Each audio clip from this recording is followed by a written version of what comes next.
Hello, everybody. Can we quiet down for a second, please? Okay, brilliant. I'm Rach, and this is Camille, and we're going to be your MCs for the night. And we are so excited to welcome you to our Istanbul Türkiye Showcase.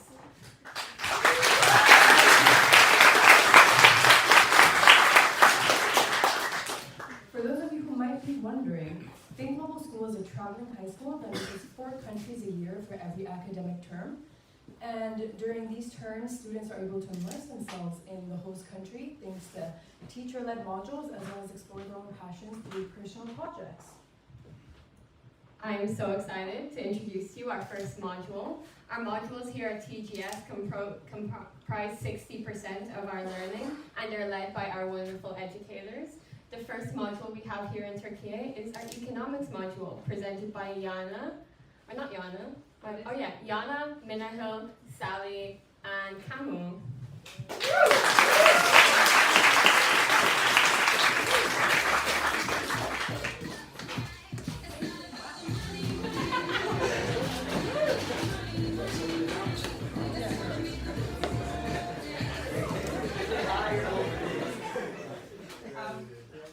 So, economics. When you think of economics, what do you think of? Well, I originally used to think of money, businessmen, people in suits, all that fancy stuff. But it actually doesn't. It means a lot more. It can mean education, the environment, many other things. But it can also mean donuts. Hi, I'm Yana from India and Zambia. I'm Minahil from Pakistan. And I'm Kamu. And I'm Kami from Italy and Australia.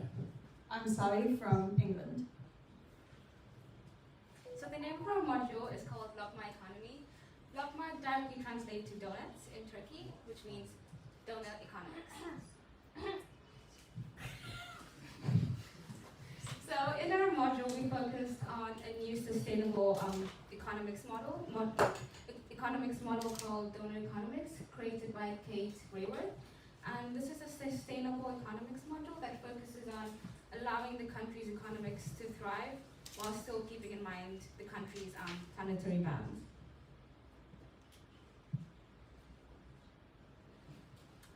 So the driving question for our module was, how do the different communities in Turkey impact the Turkish economy and identity? For this, like Yana explained, we use a sustainable economics model to learn about the environment, social justice, and those topics in Turkey. And we met people from all over. We met government agencies, we met minority groups, we met community centers, and we learned about it in order to design an economic donut for Turkey and design policies to improve specific sectors of the donut. In our module, we were divided further into 2 groups. So we represent Group we represent Group B, they represent Group A. And this was mainly so we could cover a wider range of perspectives in the country and experience different things, in which every week we'd come together and discuss what we shared in a professional Socratic seminar, which was basically just like a formal discussion in which we had a facilitator to ask us open-ended questions and guide our discussion. Okay, so over to the over here is what Group A did. First, we visited a mosque where it helps the local community in terms of providing food and even giving extracurricular activities and even learning the Quran. Here we went to Easter, where we learned about how this company helps provide jobs for people that are unemployed. On the top right, we visited an independent news company called Mediascope, which aims to use lots of digital platforms to give out news to the country, because as we experience, political voice is a major issue here, so that's an issue they're trying to combat. We also visited Karam House, which is here with us today, and they are a community center primarily for refugees, and they give access to the people there to different opportunities and different project-based learning. Then, using all of the stuff we've learned from our experiences, we then decided to create our own donut. So we categorized things and made a scale and then voted on which we think are areas that really need improvement. As you can tell, you can see political voice extending really far into Mabel and is very rare, which means you see that as something that really needs to improve on. But you can see chemical pollution isn't extending as far out, which means I think it's doing better.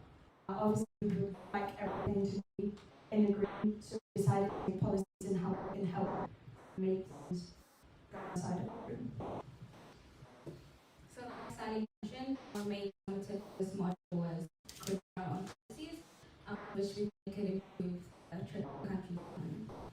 So one of the policies we created was on job security. So many people were getting unlawfully fired.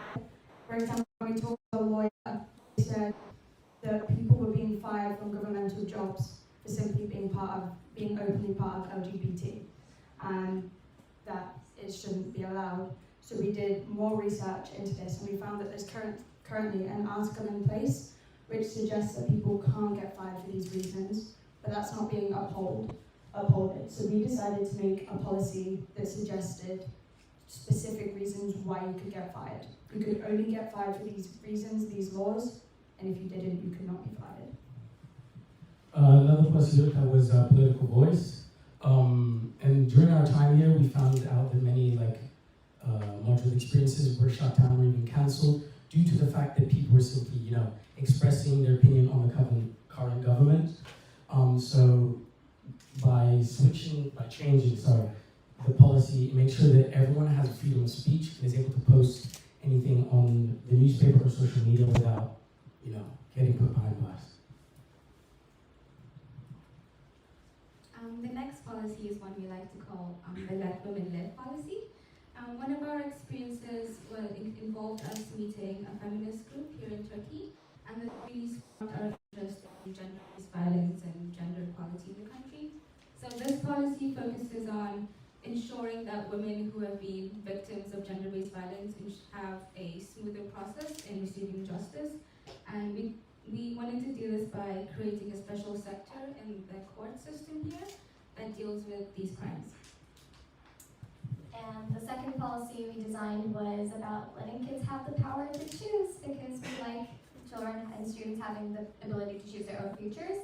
And through our experiences, we learned that that's one of the main issues that students here also face. They said that they wanted to be able to decide what they wanted to do for their high school and their college careers, but that's usually something that teachers or that their parents decide for them.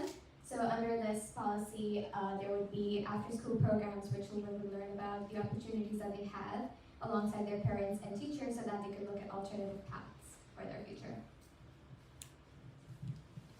Thank you. And if you want to know more about our policies, because we've already given a brief overview, we will have a booth.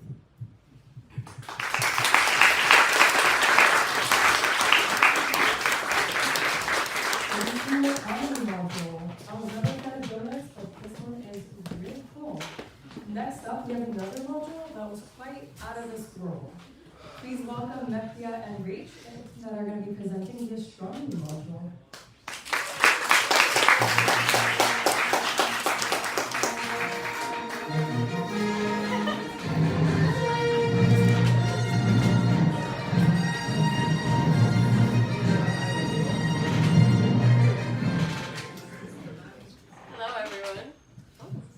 Hello everyone. My name is still Rach, surprisingly, and I am here with the Woodland School. Hey, I'm Mehdia from Afghanistan. So we're both 12th grade students and I'm from Ireland. So let's take you into our module called Can You Astonish Me? So in this module, we wanted to answer a driving question of how might we utilize the methods of scientific investigation in exploring the past, present, and future challenges of astronomy. A lot to unpack if you couldn't guess. So we started off with some field experiences after our week of online virtual learning before we arrived here in Turkey. Our first field experience was pretty cool. We got invited to Istanbul University's Department of Astronomy and Space Science, where we got to meet with some of the professors, talk about light pollution, and see an extremely old but extremely cool telescope and learn all about sunspotting and how light pollution is affecting our ability to see the stars across the world. Next, we got to look at a more cultural perspective on things. We got to visit the Museum of History, Science and Technology in Islam. This was a really nice wraparound moment for us. It's very easy to learn about the theory of optics and how light pollution is affecting us in modern day, but we got to see who we should be crediting for our understanding of modern astronomy and all the technology behind it. As I've mentioned already, light pollution was a huge element of what we were looking at in this module. So we wrote some research papers about this where we collected our own data, and during our time in Istanbul University and during our We Explored that Mehdiya is going to explain, we got to learn more about how to collect data and see statistically how light pollution is affecting our daily lives. So here's some of the things we see. Human health is being affected by light pollution. It's not just the aesthetics. We're at a significantly higher risk and rate of prostate and breast cancers because of how light pollution is affecting our sleep and therefore affecting our hormone production cycles. On top of that, it's affecting our animal life in a lot of ways we couldn't really understand up until now. Some students wrote research papers about how fireflies' mating is actually being affected by light pollution. Other people look at how it's affecting turtles when they're hatching and how they can't find the water they're supposed to find. But most of all, a lot of us have found that there's not light pollution laws globally. Here you can find some in places like France, Spain. The Canary Islands is a great place to see low rates of light pollution. But Turkey actually has no active laws protecting this beautiful country from light pollution. There's some on the table still being drafted, but they haven't been pushed forward into motion. And a lot of researchers are really highly advocating for that. So, Mehdiya, let's go. And so we go for We Explore. So as the name says, it's time to explore. So this 1 week trip to another city and host country allows us to learn more about the history, culture, and get experiences related to our module. And for Astronomy Module, we had a chance to attend 2 days space camp in Turkey, where we learned about astronauts' life in space, hydroponics, extravehicular mobility unit, and space mission simulation, which are really cool. So in our astronaut training simulations, we did moonwalk, space shuttle, zero gravity, and space mission, where we had different roles of pilot, commander, engineer, and we did a space mission simulation. These are some highlights of the simulations that we did. You can see that we had quite a lot of fun. And after that, it was time to think about building our telescope, which was our group summative. And I'm going to take you through how we did it in 3 simple steps. The first one is, for making the mirror, is mirror grinding. So it's the first step in creating the mirror, and once the mirror is ground using silicon carbide, then we go to polishing it. Actually, it's not as simple as it looks. So in total, we polished the mirror for 34 hours. And it needs patience and accuracy, and also will allow you to socialize with your teammates until it's your turn. And the third one is aluminum coating. It makes the mirror a reflector entity where you can see the visible spectrum when we're pointing our telescope to celestial objects. And our final product is here.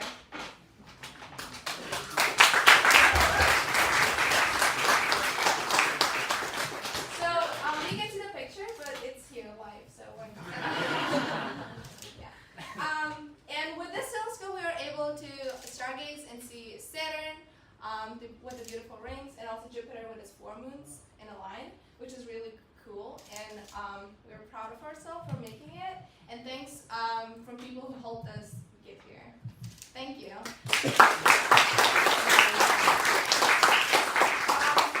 You can also visit our booth, and actually, if you want to learn more about how we built it, we can give you more information. Thanks.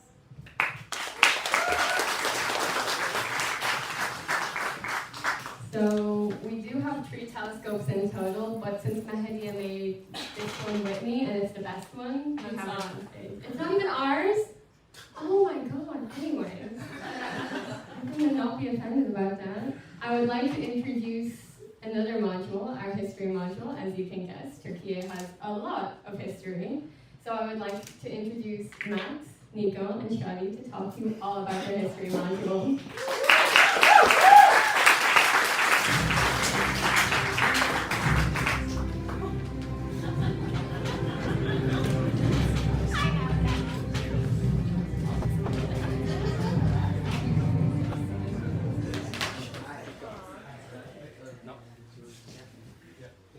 Hello everybody, my name is Max, I'm from the United States of America.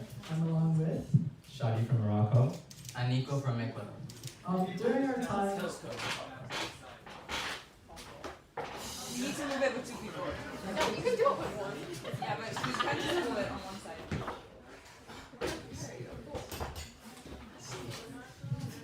Sorry. Like I was saying, in Turkey we have a history module called Learn History Be Ottoman, kind of a play on words with the Ottoman Empire. And with all modules comes a driving question.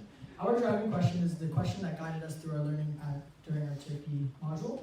And the driving question was, how might an in-depth study of Turkish history guide us to a complex understanding of the rise and fall of empires in the context of both ancient and modern conflicts? To answer that driving question, we took part of many experiences and met with many guest speakers. Some of these experiences were watching battle reenactments in the walls of Constantinople, playing Dungeons and Dragons, and we met with journalists, professional journalists, and economy experts to formulate our summatives. So, oh, wow. Hello? Okay. Wait, it's there? Okay, perfect.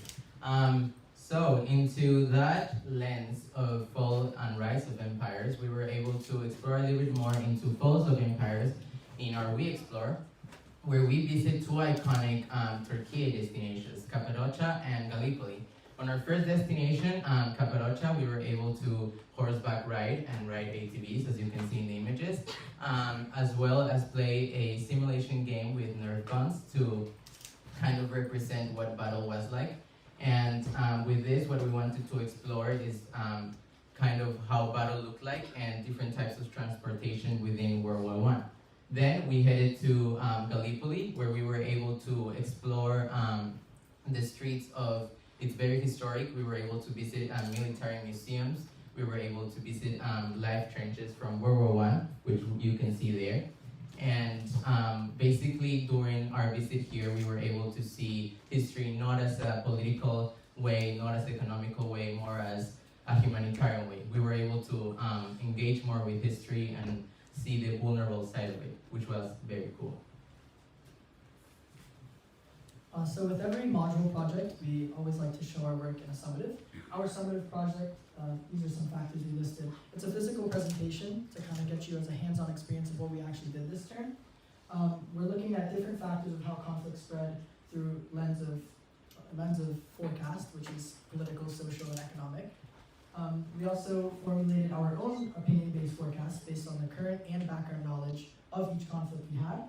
And we used conflict analysis frameworks to kind of filter out all of our information.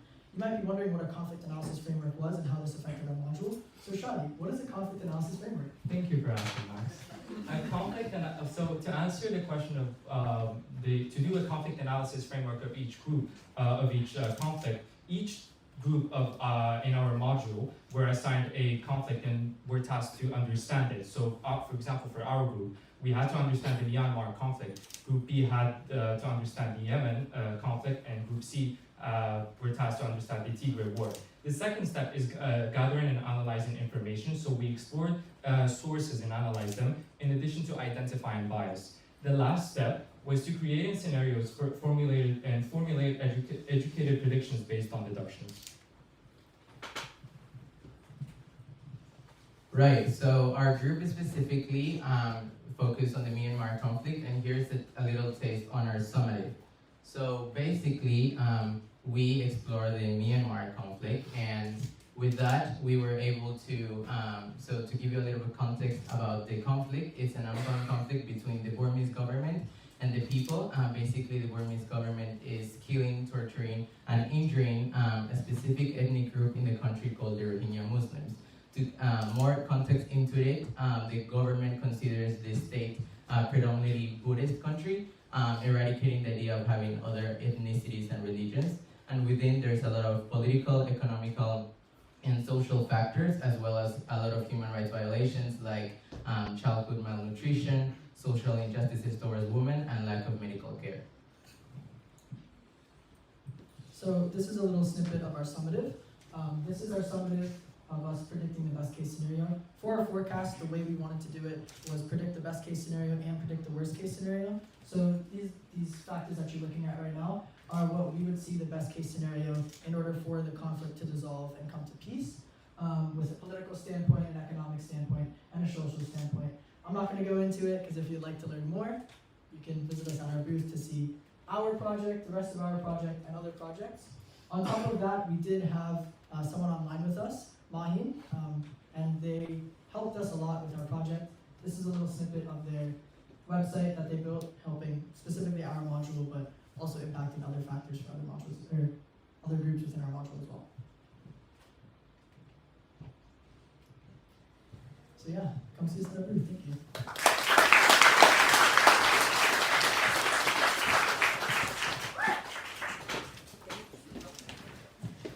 Thank you, history module. That was a really lovely presentation.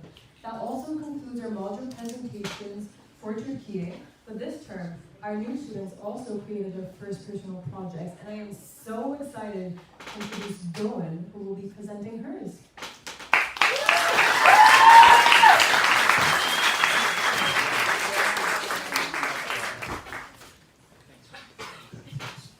Riley, can you turn on the music?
Yeah, I'm sure many of you guys have been taken aback So the dance that I showed you earlier is Zeybek, which is one of the Turkish folk dance.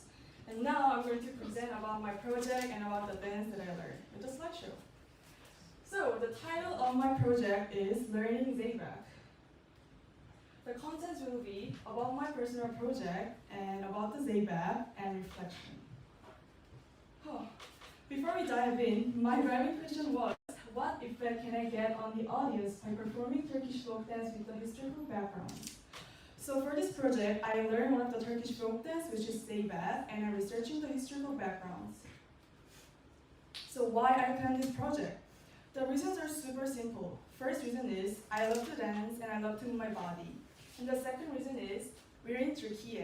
And the last reason is, I'm in the history module. So I combined these three reasons, which is lead to learning Turkish folk dance and researching the historical backgrounds. So in 3 weeks, I took 3 classes, and each classes I took a video. So as you can see, these photos are the capture of the video from the first class. And these photos are from the second class, and this guy is my dance teacher. Yeah. And this is the last class. So next, what is the Zeybek? The origin of the Zeybek dance comes from the people called Zeybeks. The first appearance of Zeybek people was 16th century to early 20th century. And the key role of these people was defending village people from bad militia, greedy landlords, or tax collectors. And also Zeybek people was used as an army at the war by 80. One example is Russian invasion in 1877 or Greek invasion in 1922. And also the leader of the Zeybek group was called Asja, which is presumably means survivor in Greek. And also the beneath of Asja called it Kizan, which is mean inexperienced young man. And lastly, the term of Zeybek means a brave, challenging, and courageous man. So next, it's about the Zeybek dance. So these days, Zeybek is one of the most famous Turkish folk dance in Western Turkey. And the dance comes from Western, Central, and South Mongolia. Zeybek dance began when Zeybek warriors made the movements of the hawk. And also there's a lot of different kinds of Zeybek, which is 100 different kinds of Zeybek, along with region and type. And also there's a lot of different dance forms in Zeybek, which is solo dance, solo women, group, or couple, etc. You can find Zeybek on important occasion or birthday or wedding in Turkey. So as you can see, the Zeybek costume is very decorated with hat dresses. Yeah. And I have some fun story because I rented this costume, but the pants was too big. So I replaced it to my own pants, which is blue long pants. And also the boots was fit on my foot, but it wasn't fit on my calf. So I hide it into my pants, which is lucky. Yeah. But originally, the Zeybek pants is this blue baggy knee pants, which is called kasir menavrek. And also this red helmet is called kavala, and these pretty patterns around the helmet is called posu, which is embroidered by young girls. Yeah, and these are the most famous 7 kinds of Zeybek, and I learned Harmandali Zeybek, which is included in Tik Zeybek category. Yeah, Harmandali Zeybek is most common style of Zeybek, and also the figure of Harmandali Zeybek is slow walking, big movements, and straight looking with the brave eyes. So at Harmandali Zeybek, it's very important how I stand while dancing. And as you can see from this picture and from the capture of the video, basically 2 persons dance together in Harmandali Zeybek, which is woman and man. And also the movement is slightly different between all of them. But I chose to learn dance and movements of Harmandali Zeybek because it was cooler. But at the same time, I found that women rarely perform unless accompanied by a male performance. So I thought that performing along with men's dance movements maybe can be meaningful for me if I choose that. And also I asked my teacher, is that true? Is that common when women perform alone without any male performance Zeybek? Then my teacher said, yeah, it's not a common situation. Also, there have traditional women's Zeybek among a lot of big types, which is impressive to me. Yeah, lastly, Zeybek melodies. Zeybek melodies are very characteristic because Zeybek is mainly divided into two tempo, which is slow tempo and fast tempo. Slow tempo is 9/4 or 9/2 beats, and the fast tempo is 9/8 or 9/16 beats. Yeah, lastly, reflection. So, for this project, I learned that I have to make my plan more flexible and I don't have to feel worried that it's big. Because there are some unexpected situations comes out into the first place. Because of that, I felt worried and devastated for my project. As you can see, I'm showcase right now. I'm presenting on my project. So you guys.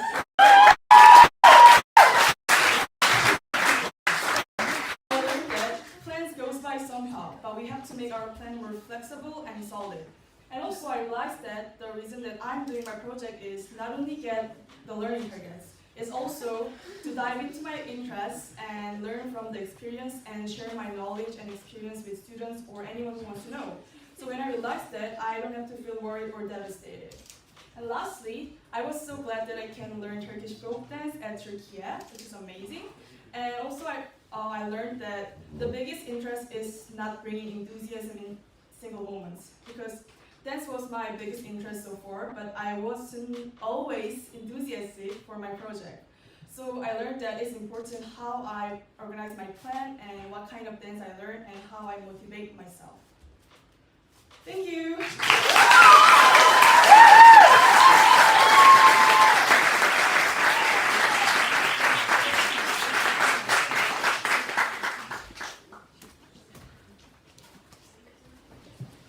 Doeun, I love you. You're amazing. You're incredible. But what else is incredible is the musicians we have here at TGS. So I would like to introduce another new student, David, to present his first personal project. It's pretty good. I think you're going to like this one a lot. No build up or anything, David. No pressure. You got this.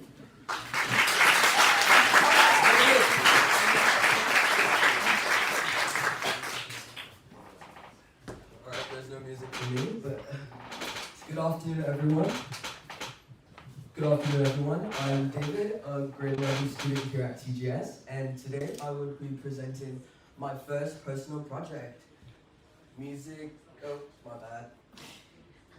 production, where art meets technology and finds expression through music. What was my driving question?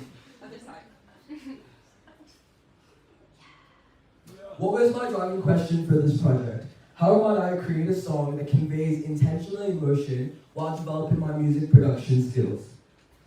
The concept of the art and technology of music production was one that was the core fundamental of my project.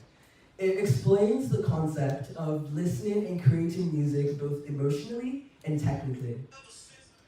There's a very popular adage known to man that says, people might forget what you say and what you do, but they will never forget the way you make them feel. And this is super relevant in making music. So for my project, I did a cover of Someone You Love by Lewis Capaldi, adding, hopefully, a noticeable hint of my own music style. What I love most about creating covers is that different people can sing the exact same song, and yet the unique style and character of each artist is reflected so evidently through their song. So what was my process like? So I used Logic Pro, which is a very popular music production software, to record my song. The first thing I did was to create an instrumental stack where I recorded various softer instrumentals like piano, bass, and organ tracks. Next, I recorded lead vocals and summed them into a lead vocal track. I panned these tracks to the left and to the right to give a sense of space and width to the stereo mix. Finally, I recorded harmony vocals, soprano, tenor, and bass lines to add depth and interest to the overall structure and tone of the music song. After hundreds of takes and countless hours of practice, here's the final results. Riley, let's go.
Throughout this process, and I'm so glad to share my final product with you guys. Thank you.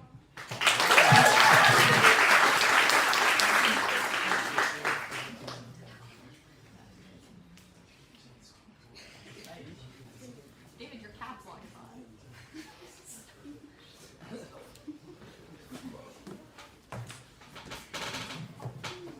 David, I was gonna kind of use the original one, but I think I really prefer this one, so here's to you. For our final personal project presenter, we have Mabel, and her project will make you hungry for clothes.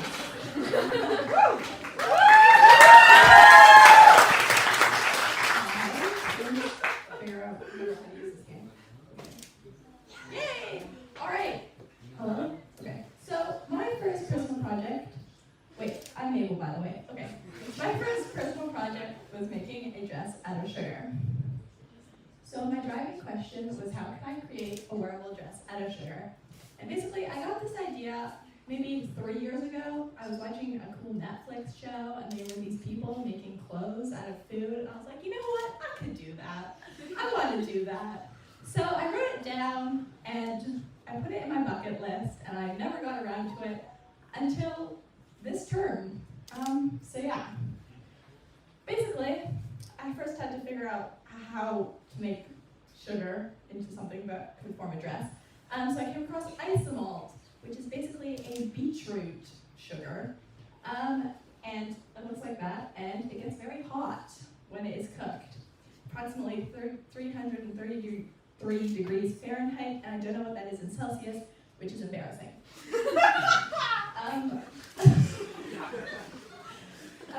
Yeah, so a couple of things with hot isomalt. Number one, it burns. It is very hot, and I learned that the hard way. Another thing I learned the hard way is that you cannot use glass bowls with isomalt.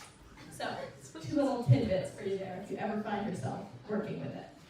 Anyway, so basically, over break, I started sketching, and I came up with a design. I wanted to make a dress that was completely flowery.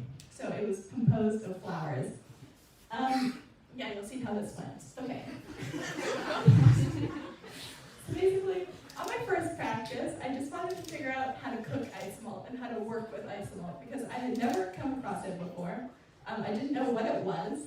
So Nico carried 15 kilos up a hill with me to buy it, and then I basically got into the kitchen and started experimenting.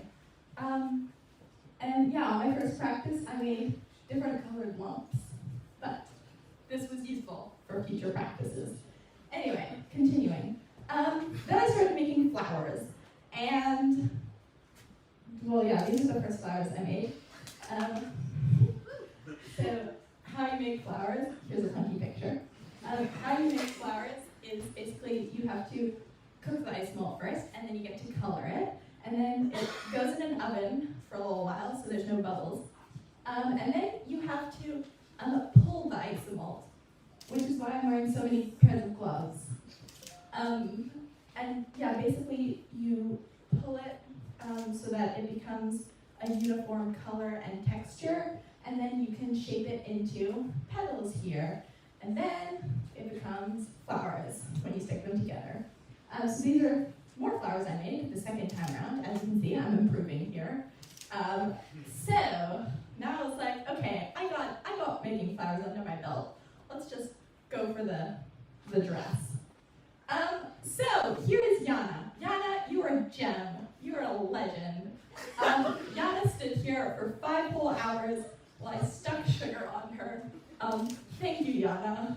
Okay, so basically, at this point, before I started putting sugar on Yana, I thought to myself, you know what? I don't think I can make so many many flowers to cover a person, because that's a lot of flowers, and they take a long time. So I decided to go for a shell style, I guess you could say. So that's what I went into making the dress with the idea of. Anyway, I got quite a bit done.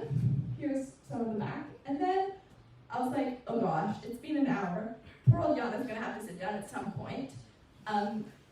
This is going to take too long. So I went back to a design that I made before my original design, which was color blocking.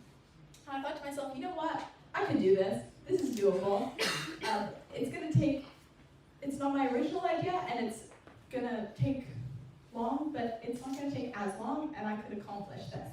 So we switched to this. And it happened, sort of. Here's it halfway through. Jana has been standing for like 2 hours at this point. Okay, so yeah, as you can see, there's a lot of ice melt on there. And I made a flower. So there is a flower on the dress. And it kept going until it was finished.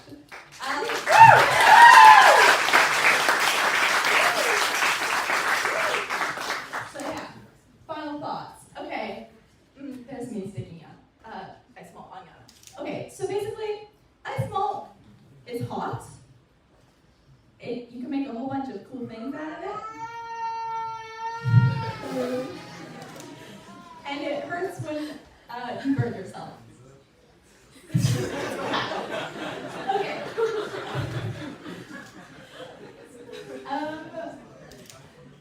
I don't know what I'm going to do now that I know how to work with ice melt. Might be making some pretty interesting looking cakes now.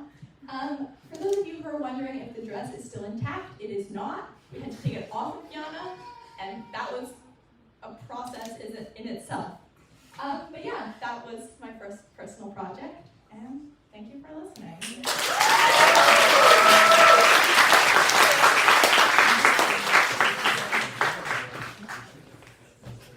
Oh my god. You got musicians and fashion designers, bakers, chefs, and DJs? Okay. Well, the next thing I would like to introduce you guys to is a thing in TGS we have that's called mastery projects.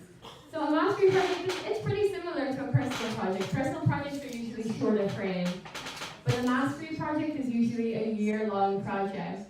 And if you think these new students have put a lot into their personal projects, the amount of blood, sweat, and tears that a student puts into their mastery project is out of this world.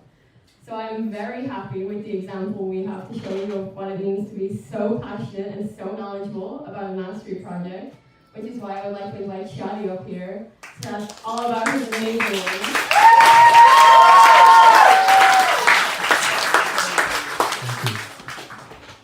Thank you. Hello, everyone. I'm Chadi from Morocco, and I'm here to give you an example of what a mastery project is like at TGS.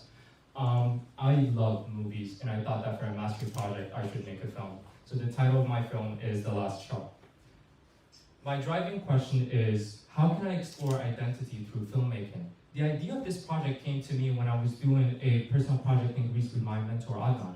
And the inspiration came from the driving question, which was, what makes my identity as an individual? So I studied philosophy from ancient Greece philosophers up until philosophers from the 20th century. And I found many interesting things about identity, such as our identity is composed of many things, such as experiences, beliefs, soul, mind, and that they are all linked together by memory. But the point that really got me interested into making a film about this concept is sociologist Charles Cooley's theory, which states, we base our identity on how others perceive us to be. I kept going back to this quote when I was writing the narrative for my film, and it says, I am not who you think I am not who I think I am who I think you think I am. It's a little bit complex, but if you read it a little bit, it makes a lot of sense. So the film's philosophical narrative, I focused heavily on simple narrative complex characters, so nothing like time travel, sci-fi. So it's just simple narratives that show what the characters are going through. The story is a reflection from an artist living alone in a world slowly getting taken over by nature, similarly to what you can see in the in the photograph.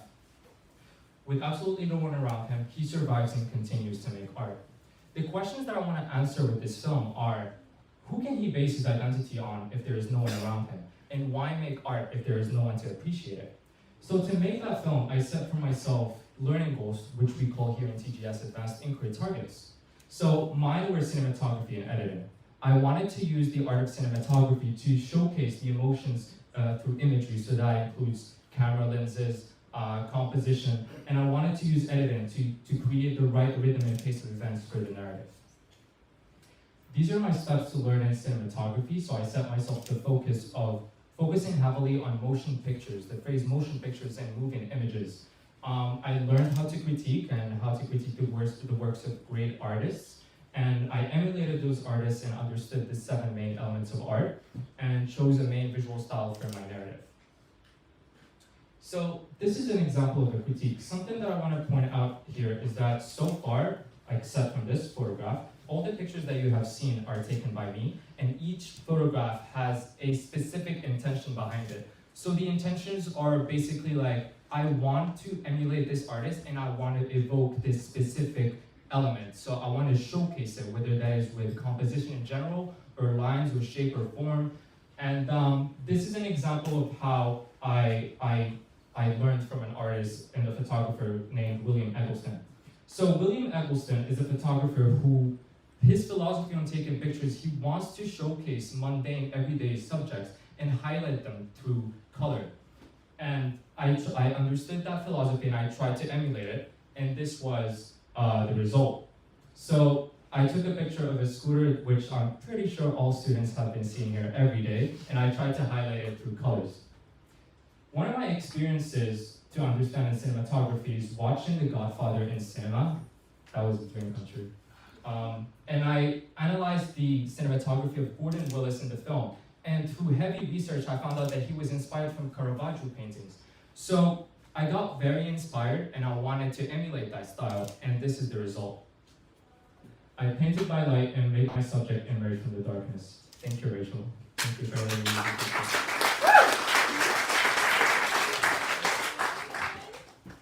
Another example again of things that I learned in cinematography are aspect ratios, and this is how imagery can evoke emotions. So for example, the 1:1 aspect ratio, which is a square, can evoke an emotion of solitude or a huge emphasis on the psychology of a character. The 2:1 aspect ratio, which is very cinematic, can put the main character and the subject in the middle of a scene. And then the bigger aspect ratio, the 4:3, which is mainly used on TVs, can, if used correctly, can put the main character and show their how small a character can be in front of nature.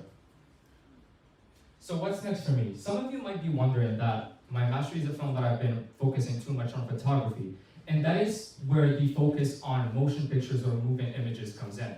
I wanted to fully understand what makes a good image, what makes a good photograph, what makes a good frame, and take all of that and implement it in video. So this is my next step. I will take all of my learning and implement it in my film. I am right now in the final steps of finalizing my screenplay. Shooting will start during the break, and I will continue editing until hopefully reaching the final cut by term 3.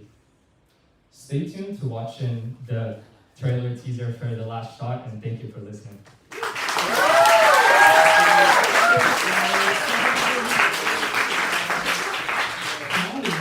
When you are rich and famous as a filmmaker, please contact me. I will always be available for you. Thank you. Similarly to Masteries, there's another long project that we do here at TGS, which is service learning. And service learning is a chance for us to give back and contribute to our local communities since we are away from them for so long. We learn to target gaps and we create meaningful initiatives that fill this gap, and demonstrating that passion is the biggest, most passionate animal lover I know. Asja, the floor is yours.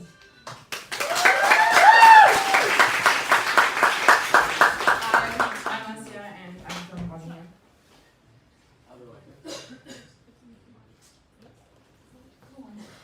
Okay, so service learning proposal. I will be showcasing my proposal.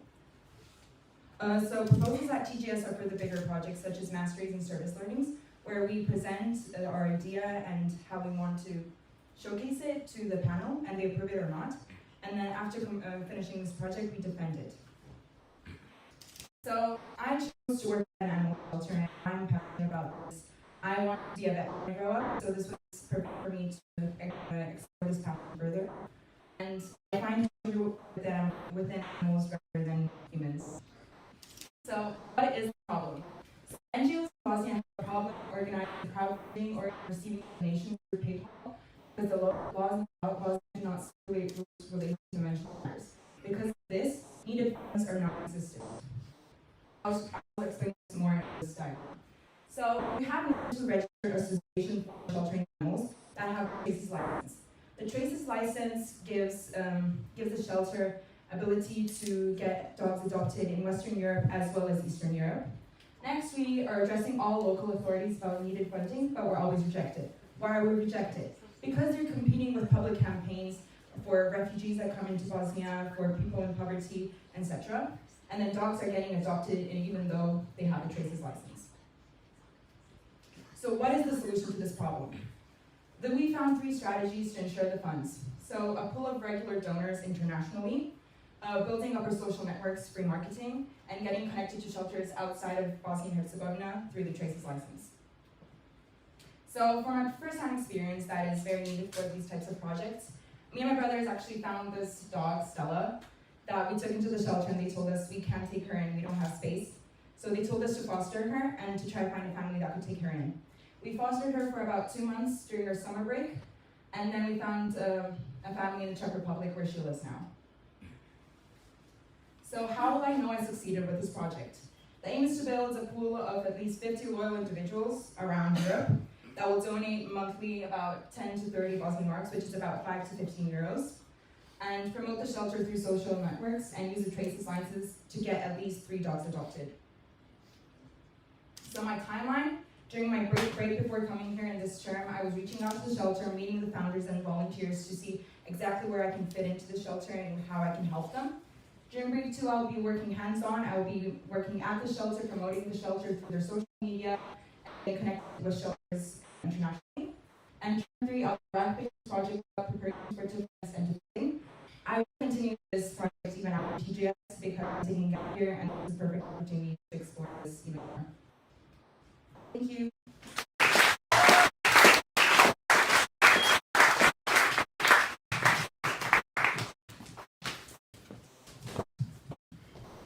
Alright. I have for you guys to make presentations. I have groups just in the over there where all the new students are going to be showing their personal projects, so check them out. I'm also going to launch specific booths. But before we open any presentation, I think we have some wise words for our principal.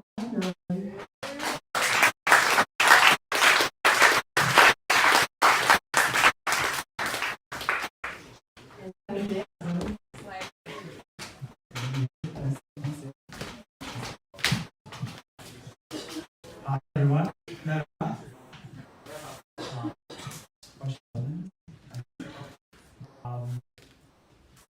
Amazing.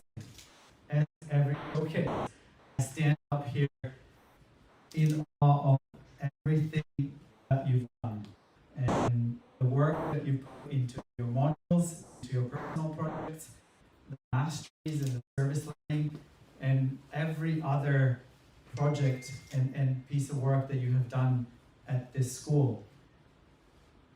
You have an incredible opportunity as students at TGS to explore the world, to learn through first-hand experiences, and you've shown that here today. I hope that knowledge that you've accumulated and experiences that you have been through here in Turkey, you can take home with you and take back to the next destinations that we will be going to and expand and grow even further as students. It goes without saying one more time, none of this would be possible without your educators. Enormous gratitude to all of our staff in CM1. It's been a rough term. You wouldn't guess it by looking at their projects, but there's been a lot of ups and downs. And I just want to say one more time, thank you, educators, our logistics, Michelle, Riley, our counselor, Jack, Amethyst, Asta History Module, Terrence, and Nikki in the Economy Module, Ibrahim, Sam, and Sila in the Astronomy Module. Round of applause for all our educators.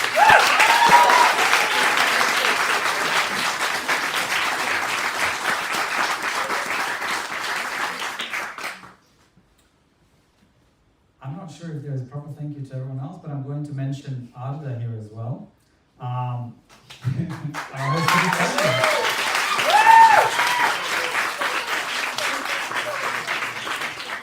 You can do yours too. Arda, obviously, we pivoted into Istanbul a month before we were meant to be here. So we didn't really know what was going to happen, if anything was going to happen. Luckily, things did happen, and we've had amazing experiences. So thank you for all of the work and all the connections that you have made possible. Appreciate it.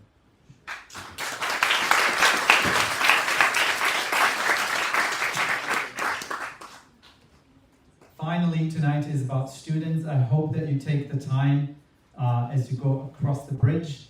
So as you exit to the left, they will showcase their personal projects in their booths.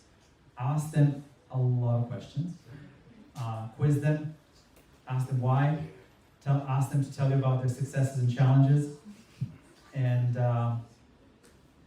do push their boundaries a little bit with your questions. These two. Watch out for Camille and Rachel. Thank you all.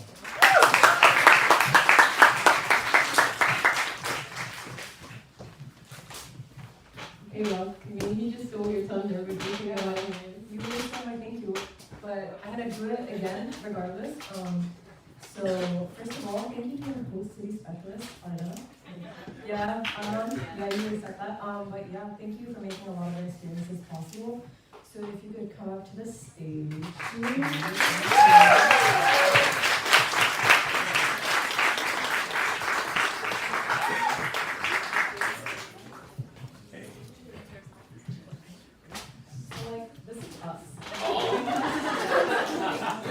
Thank you. I will cherish this. Thanks, guys.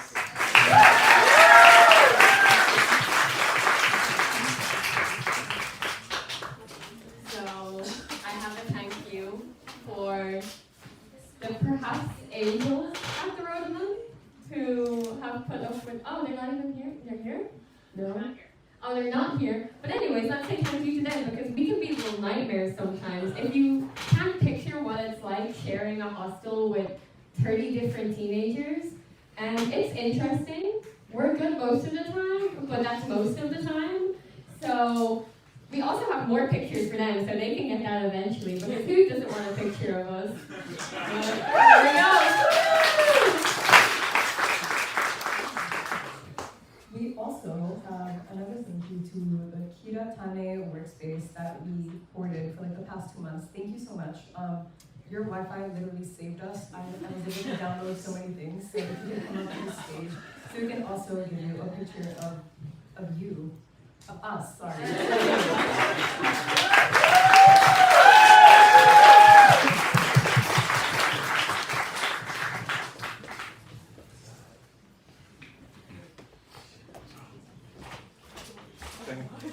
Thank you very much. It was a pleasure. You are always welcome.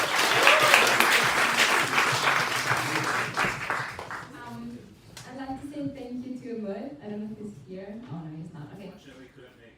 Okay. Well, the economics module really appreciated his time and knowledge and wisdom. So big thank you to him.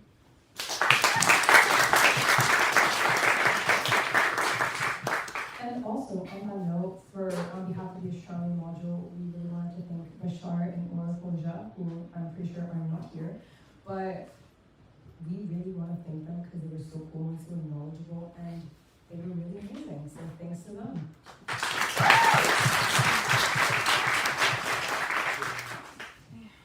That's everything from us. Goodbye.